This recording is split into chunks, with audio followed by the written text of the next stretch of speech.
നമ്മുടെ രാജ്യം മറ്റൊരു ലോക റെക്കോർഡ് കൂടി സ്വന്തമാക്കിയിരിക്കുന്നു. ലോകത്തിലെ തന്നെ ഏറ്റവും ഉയരത്തിലുള്ള റെയിൽ പാലം, ഐഫൽ ടവറിനേക്കാൾ ഉയരത്തിലുള്ള റെയിൽ പാലം ജമ്മു കാശ്മീരിലെ റിയാസി ജില്ലയിലാണ് ഈ ചെനാബ് റെയിൽ പാലം ഉള്ളത്. ഇവിടെ ട്രയൽ റണ്ണ് വളരെ വിജയകരമായി പൂർത്തീകരിച്ചു. വളരെ പെട്ടെന്ന് തന്നെ ജനങ്ങൾക്ക് തുറന്നു കൊടുക്കുമെന്നാണ് ദേശീയ മാധ്യമങ്ങളിലൂടെയൊക്കെ തന്നെ വാർത്തകൾ വന്നുകൊണ്ടിരിക്കുന്നത്. ഇനി ലോക സഞ്ചാരികൾ നമ്മുടെ രാജ്യത്തേക്ക് ലോകത്തിലെ ഏറ്റവും വലിയ റെയിൽ പാലം കാണുന്നതിന് വേണ്ടിയിട്ട് ഒഴുകിയെത്തുമെന്നുള്ളതാണ് യാഥാർത്ഥ്യം. ഇതിനു മുമ്പേ ലോകത്തിലെ ഏറ്റവും ഉയരം കൂടിയ ഈ റെയിൽ പാലം ഉണ്ടായിരുന്നത് ചൈനയിലായിരുന്നു. ആ ചൈനയെയും മറികടന്നുകൊണ്ടാണ് നമ്മൾ ഈ ചെനാബ് റെയിൽ പാലത്തിന്റെ പണി പൂർത്തീകരിച്ചിട്ടുള്ളത്. ലോക സഞ്ചാരികളാണ് ഇനി ഈ ചെനാബ് റെയിൽ പാലം കാണുന്നതിന് വേണ്ടിയിട്ട് നമ്മുടെ രാജ്യത്തേക്ക് എത്തുക. നമ്മുടെ രാജ്യത്തിൻ്റെ പ്രധാനമന്ത്രി നരേന്ദ്രമോദിയുടെ ഭരണ കാലഘട്ടത്തിൽ നമ്മുടെ രാജ്യം ഏതൊക്കെ മേഖലയിലാണ് ലോകത്ത് ഒന്നാം നമ്പറായിട്ട് എത്തുന്നത് നിങ്ങളൊന്ന് ചിന്തിച്ചു നോക്കൂ. ചന്ദ്രയാൻ 3 ലോകത്തിലെ തന്നെ ഒന്നാമതായിട്ട് ബഹിരാകാശ മേഖലയിൽ, അങ്ങനെ സമസ്ത മേഖലയിലും നമ്മുടെ രാജ്യം ഒന്നാമതായിട്ട് എത്തി നിൽക്കുന്നു. അത് നരേന്ദ്രമോദിയുടെ മികവ് തന്നെയാണ് എന്നുള്ളതിൽ യാതൊരു തർക്കവുമില്ല. ഇതുപോലെ ലോകത്തിന് മുന്നിൽ മറ്റൊരു റെക്കോർഡ് നമ്മുടെ രാജ്യം സ്വന്തമാക്കിയതിൽ വളരെയേറെ അഭിമാനം. നമ്മുടെ രാജ്യത്തിൻ്റെ പ്രധാനമന്ത്രി നരേന്ദ്രമോദി കഴിഞ്ഞ 2 ദിവസങ്ങളായിട്ട് ജമ്മു കശ്മീരിലാണ്. അദ്ദേഹം അവിടെ ഒരുപാട് കോടിക്കണക്കിന് രൂപ, 3000 കോടിയിലധികം രൂപയാണ് ഈ ജമ്മു കാശ്മീരിൻ്റെ വികസനങ്ങൾക്കായിട്ട് പ്രഖ്യാപിച്ചിട്ടുള്ളത്. വിവിധ ഉദ്ഘാടനങ്ങൾ അദ്ദേഹം കഴിഞ്ഞ ദിവസങ്ങളിൽ ചെയ്തിട്ടുണ്ട്.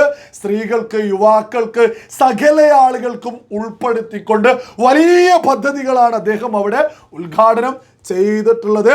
അതേപോലെ തന്നെ അന്താരാഷ്ട്ര യോഗാ ദിനം ആചരിച്ചിട്ടുണ്ടായിരുന്നത് ജമ്മു കാശ്മീരിലെ ശ്രീനഗറിൽ വെച്ചിട്ടായിരുന്നു.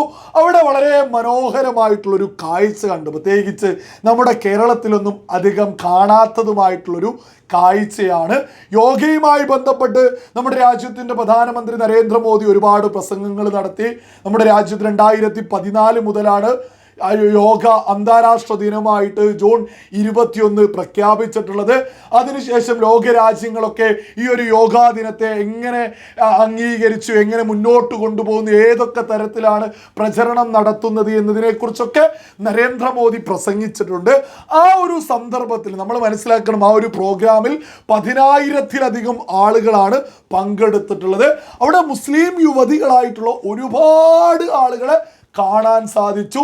ജമ്മു കാശ്മീരിലെ പ്രോഗ്രാമുകളിൽ നരേന്ദ്രമോദി പങ്കെടുക്കുന്നതിൽ ഒരുപാട് ആളുകൾ ഒഴുകിയെത്തുന്നതായിട്ട് നമുക്ക് കാണാൻ സാധിച്ചിട്ടുണ്ട്. കഴിഞ്ഞ ദിവസങ്ങളിലൊക്കെ തന്നെ യോഗ പ്രോഗ്രാമുമായി ബന്ധപ്പെട്ട് അദ്ദേഹത്തിനൊപ്പം സെൽഫി എടുക്കുന്നത് ഉൾപ്പെടെ ഒരുപാട് ആളുകൾ. അതേസമയം നമ്മുടെ കേരളത്തിലുള്ളൊരു അവസ്ഥ എന്താണ് നിങ്ങളൊക്കെ തന്നെ ഒന്ന് ചിന്തിച്ചു നോക്കൂ. കോൺഗ്രസ് ഒരു റാലിയോ പ്രോഗ്രാമോ നടത്തിയാൽ ഒരുപാട് മുസ്ലിം സ്ത്രീകൾ വരും. ഈ പറയുന്നത് പോലെ CPM ഒരു പ്രോഗ്രാം നടത്തിയാൽ ഒരുപാട് മുസ്ലിം സ്ത്രീകൾ വരാറുണ്ട്. അതേസമയം നരേന്ദ്രമോദിയുടെ റോഡ് ഷോ ആണെങ്കിൽ ഇത്തരം ആളുകളെ വളരെ ചുരുക്കം മാത്രമേ കാണാറുള്ളൂ. അതെന്തുകൊണ്ടാണ് നിങ്ങളൊക്കെ ഒന്ന് ചിന്തിച്ചു നോക്കണം. ഇത് നമ്മുടെ കേരളത്തിലെ ബഹുഭൂരിപക്ഷം മാധ്യമങ്ങളുടെയും അജണ്ടയുടെ ഒരു വിജയമാണ്. ഇവിടെ മുസ്ലിങ്ങൾക്കെതിരെയാണ് നരേന്ദ്രമോദി എന്ന് നിരന്തരം പ്രചരിപ്പിക്കുക കള്ളം. അത് കമ്മ്യൂണിസ്റ്റും കോൺഗ്രസും ശക്തമായിട്ട് ആ പ്രചരണം ബൂത്ത് തലത്തിൽ ഉൾപ്പെടെ നടത്തുന്നുമുണ്ട്. എന്നാൽ ജമ്മു കാശ്മീരൊക്കെ മാധ്യമങ്ങൾ ഈ യാഥാർത്ഥ്യങ്ങൾ പറയുന്നത് കൊണ്ട് തന്നെ അവിടെയുള്ള മുസ്ലിങ്ങൾ അതൊക്കെ തന്നെ യാഥാർത്ഥ്യം തിരിച്ചറിഞ്ഞിട്ട് നരേന്ദ്രമോദി വരുന്ന സ്ഥലങ്ങളിലേക്ക് ഒഴുകി എത്തുന്നുണ്ട്. ഇവിടെ നമ്മുടെ മാധ്യമങ്ങളാണ് പ്രധാനപ്പെട്ട ഒരു കാരണം. മുസ്ലിം സ്ത്രീകളൊക്കെ തന്നെ ഈ ഒരു അദ്ദേഹം വരുന്ന സമയത്ത് ഇറങ്ങരുത് എന്നുള്ള രീതിയിൽ ഇവിടെ തീവ്ര ചിന്താഗതിക്കാരായിട്ടുള്ള ആളുകൾ വാട്സാപ്പുകളിലൂടെയൊക്കെ നിരന്തരം പ്രചരണം നടത്തുന്നുണ്ട്. ഇദ്ദേഹം നമ്മുടെ കേരളത്തിൽ വരികയാണെങ്കിൽ കാണാൻ പോലും പോവരുത് എന്ന രീതിയിൽ. ഇതൊക്കെ ഗൗരവകരമായിട്ടുള്ളൊരു വിഷയം തന്നെയാണ്. നിങ്ങൾ പ്രത്യേകം ശ്രദ്ധിക്കേണ്ടത്.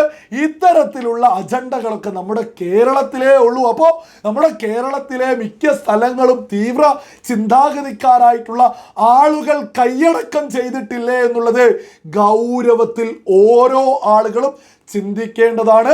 നരേന്ദ്രമോദി ശ്രീനഗറിൽ യോഗയൊക്കെയായി ബന്ധപ്പെട്ടുള്ള പ്രോഗ്രാമിലൊക്കെ പങ്കെടുക്കുന്ന സമയത്ത് ഒരുപാട് മുസ്ലിം സ്ത്രീകൾ അദ്ദേഹം എവിടെ പോകുന്നു അവിടെയൊക്കെ തന്നെ സെൽഫി എടുക്കാൻ ഒരുപാട് ആളുകൾ, അവിടെയുള്ള മുസ്ലിം സ്ത്രീകളും മുസ്ലിങ്ങളായിട്ടുള്ള ആളുകളൊക്കെ തന്നെ തിരിച്ചറിഞ്ഞു നരേന്ദ്രമോദി ജാതിയോ മതമോ ഒന്നും തന്നെ നോക്കിയല്ല, തൻ്റെ രാജ്യത്തെ ജനങ്ങൾ എന്നതിലപ്പുറം അദ്ദേഹത്തിന് ഈ ജനങ്ങളെ മറ്റൊരു കണ്ണുകൊണ്ടും അദ്ദേഹം കാണുന്നില്ല എന്നുള്ളൊരു യാഥാർത്ഥ്യം കശ്മീരിലെ ജനത തിരിച്ചറിഞ്ഞു.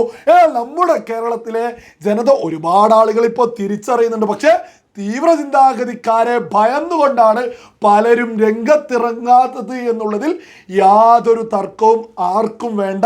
തീവ്ര ചിന്താഗതിക്കാരോട് പറയാനുള്ളത്, നിങ്ങളൊക്കെ എത്ര കാലം ഈ പേടിപ്പിച്ച് നിർത്തും?